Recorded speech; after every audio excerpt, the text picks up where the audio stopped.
गुज़र जा अकल से आगे कि ये नूर चिराग राह है मंजिल नहीं। सईद नूरसी का जो ये कॉन्फ्रेंस है, उनकी जो समझ है अल्लामा इकबाल की समझ से बहुत मिलती जुलती है। वो कहते हैं कि सिर्फ़ दिमाग से, सिर्फ ज्ञान जो हम साइंस का लेते हैं, फ़िलासफ़ी का लेते हैं, उससे हम समाज में शांति नहीं ला सकते। हमें एक डिवाइन नॉलेज की भी ज़रूरत है, और वो नॉलेज हम एक्वायर नहीं करते हैं, वो हम खुद से नहीं पाते हैं। वो अल्लाह, खुदा, ईश्वर अपने अपने ऋषियों के ज़रिए, अपने अपने नबियों के ज़रिए वो लोगों तक पहुंचाता रहा है। जैसे मिसाल के तौर पे कुरान।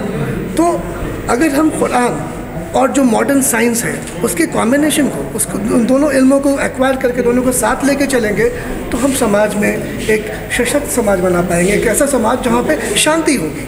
चूँकि हम सब ये डेमोक्रेसी, सेकुलरिज्म, इम्पेरियलिज्म, मोनार्की, ये सारी कोशिशें क्यों होती हैं? हम चाहते हैं कि एक ऐसा समाज बने जहाँ सबको शांति हो सके। बावजूद उसके, ये सारे फ़िलासफ़ी के बावजूद हम समाज में शांति नहीं ला पाए हैं। कहीं किसी को, कहीं पे इग्नोरेंस है, कहीं पे जाहिलियत है, कहीं पे जो है वो दंगे फसाद हो रहे हैं, कहीं पे लड़ाई झगड़ा हो रहा है। तो क्यों हो रहा है? क्योंकि हम असल जो ज्ञान था, जो ईश्वर ने हमें दिया था, उसको हम साइंस के ज्ञान के साथ मिला के नहीं चले। हमने साइंस को ही सब कुछ समझ लिया। हमने सोचा कि जो हमने अपने दिमाग से, जो अपने ज्ञान जो हमने हासिल किया है अपनी कोशिशों से, वही सब कुछ है, जिसकी वजह से हम दूर चले गए। तो मेरे ख्याल से इस कॉन्फ्रेंस में सईद नूरसी की जो कॉन्सेप्ट है इस्लाम एंड मॉडर्निटी, क्योंकि इस्लाम में कोई मजहबी यानी कि धार्मिक ज्ञान और दुनियावी ज्ञान या सांसारिक ज्ञान, इस्लाम एक धर्म नहीं है। धर्म के कुछ हिस्से ज़रूर हैं इस्लाम में, रिलीजन के कुछ हिस्से हैं, जैसे कैसे नमाज़ पढ़ा जाए, कैसे रोज़ा रखा जाए, लेकिन इस्लाम में धर्म के अलावा एक सामाजिक, एक आर्थिक, एक राजनीतिक एक आइडियोलॉजी है। किस तरह से समाज को गवर्न किया जाए, हमारा समाज किस तरह से सबके लिए सुकून, एक शांति के साथ बढ़ सके।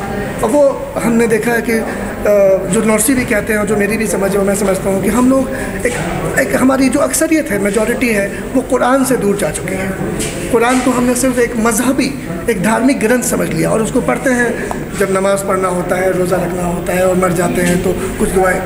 कुरान के अंदर से जो हमें मोती निकालना था, जिससे हम समाज को एक अदल, एक इंसाफ, एक सबके लिए शांति का पैगाम पहुंचा सकते थे, शायद हम उससे दूर हो गए, जिसकी वजह से हम देखते हैं कि समाज में जो है अशांति और एक दूसरे के लिए जो है नफरत पैदा हो रही है।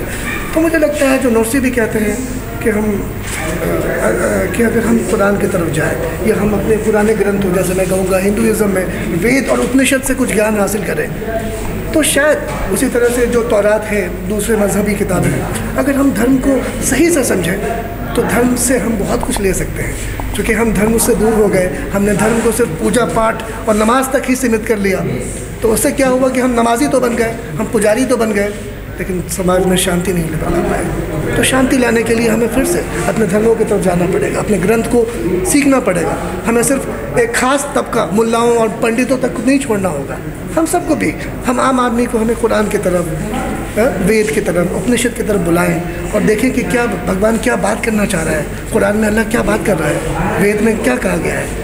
वेद में कहा है ना तस्य प्रतिमा अस्ति, मिसाल के तौर पर कि ईश्वर की कोई प्रतिमा नहीं है, फिर भी हम प्रतिमा बनाते हैं, पूजा करते हैं। तो जैसे जैसे अगर हम धर्म को समझ पाएंगे, जो रिवील्ड नॉलेज है, साइंस के नॉलेज से तो हम नहीं पहुंच पाएंगे, वो शांति नहीं मिल पाएगी। हम आसमान पे तो चले गए, फिर भी देखते हैं कि दंगा फसाद होता है, दंगे वार हो रहे हैं, तो मोबाइल हमारे हाथ में आ गए। तो साइंस ने ये सब दिया, ज़रूरी है, लेकिन सिर्फ साइंस के बाद शांति क्या है? अगर हम अपने आप से पूछें, क्या हम शांत समाज बना पाए, एक ऐसा समाज जहाँ पे सबके साथ इंसाफ हो रहा हो? नहीं, हम नमाजी हैं, हम रोज़ा भी रखते हैं, हम हज भी करते हैं, बावजूद इसके कि हम एक दूसरे से नफरत करते हैं, दंगा फसाद करते हैं। तो ये किसी मजहब की तालीम नहीं है, किसी धर्म की तालीम नहीं है। तो ये कॉन्फ्रेंस बहुत ही इस मामले में मुफीद है। मैं कहूँगा कि ये बहुत ही महत्वपूर्ण है कि जाकिर हुसैन इंस्टीट्यूट ने इसको इनिशिएट किया, और जो लोग टर्की से आए हैं, इतने दूर से आए हैं और अपने पैगाम को, अपने मैसेज को पहुँचा रहे हैं, I think we should thank people from Turkey who have come all the way to spread the understanding of Islam and modernity, religion and modernity, and this is nothing only for the Muslim, it is for general people.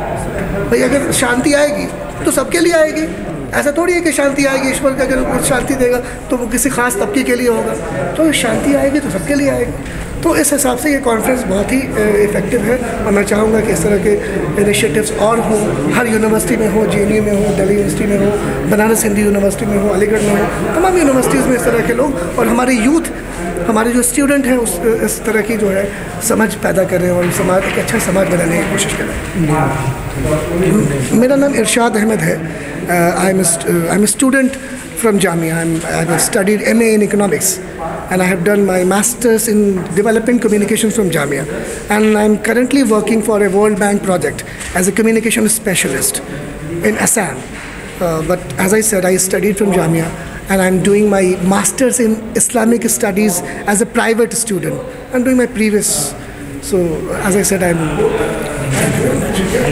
Thank you very much.